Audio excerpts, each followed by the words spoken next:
April is Bowel Cancer Awareness Month, and the lovely Charlie at Charlie Brooke Reads is running her annual Books for Bowel Cancer readathon. She's set up 5 prompts for us based around the 5 main symptoms of bowel cancer, symptoms that we need to look out for ourselves and for our loved ones to make sure that this kind of thing is caught really early. So Charlie Brooke is literally over here on BookTube saving lives.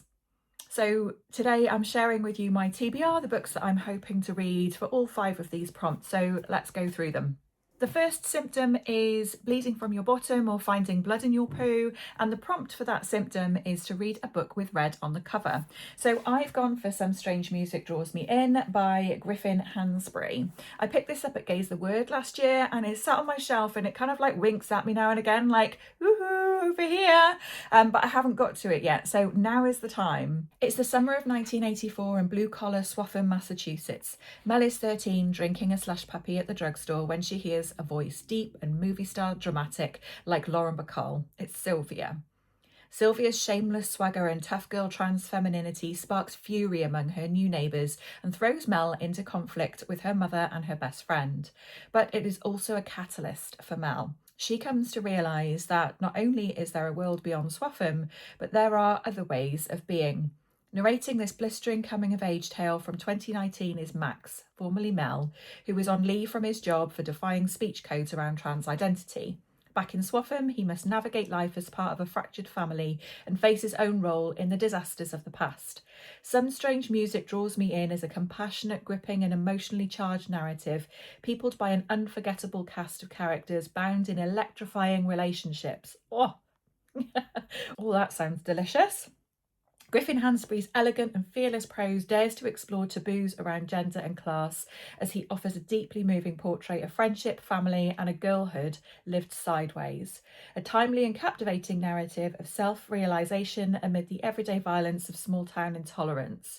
Some Strange Music Draws Me In builds to an explosive conclusion, illuminating the unexpected ways that difference can provide a ticket to liberation. All of that sounds absolutely wonderful. I've heard really good things about this. I've seen some really great reviews. So I'm excited to have an excuse to pick this up this month. The next symptom is losing weight, but you're not sure why. And the prompt to go with that symptom is to read a book that's fewer than 400 pages.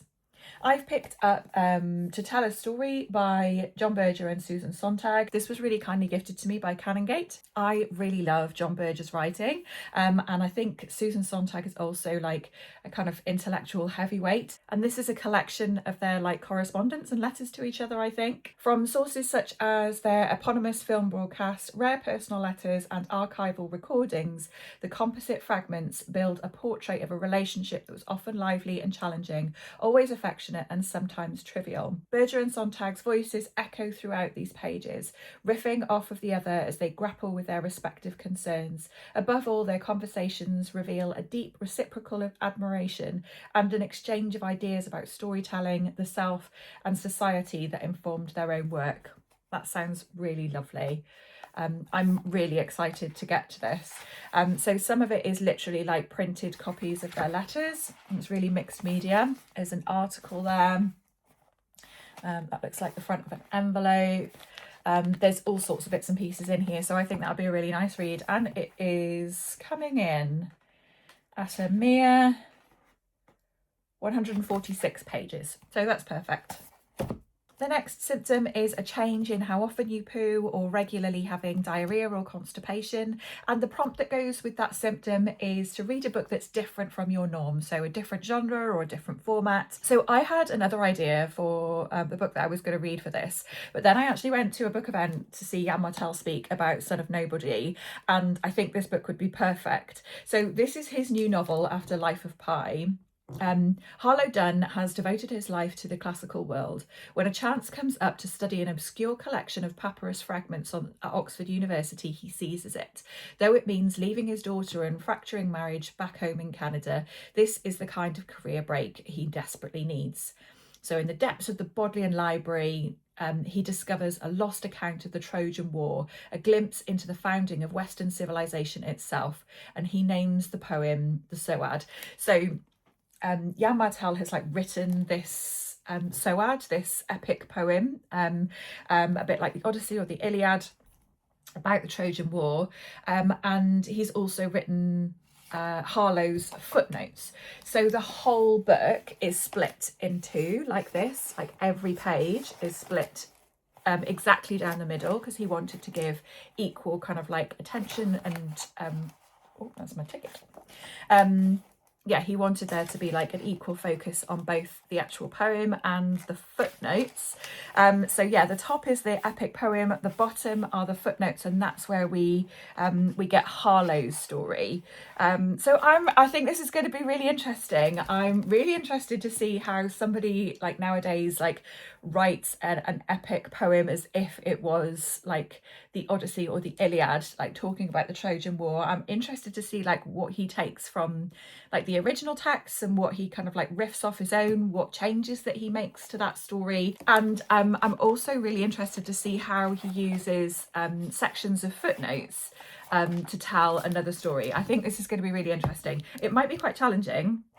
I don't normally get on brilliantly with things that are a bit kind of like fragmented, and he did say in his talk that the reader is going to have to work a little bit to kind of like get the story out of this. So yeah, so that's going to be my book that's different from the norm, because that's definitely different from my norm. The next symptom is feeling tired all the time but you're not sure why, and this is a self-care prompt, so just to do something really nice for yourself. So I won't decide that now, I'll decide that when the time comes, but a little bit of self-care never goes amiss, so I'll make sure to tick that off in the month of April.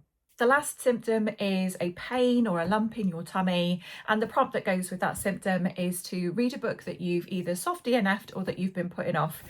So I am going to pick up The Loneliness of Sonya and Sunny by Kiran Desai. This is a book that I've potentially been putting off because, I mean, it's huge.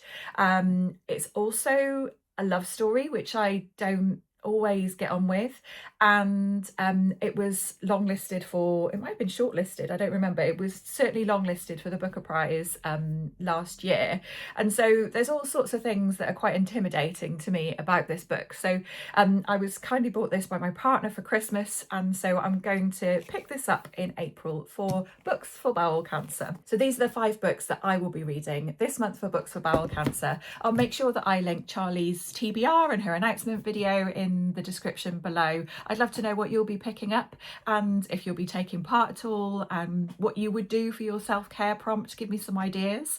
But I hope that you are looking after yourself as always, and I will see you again in the next video.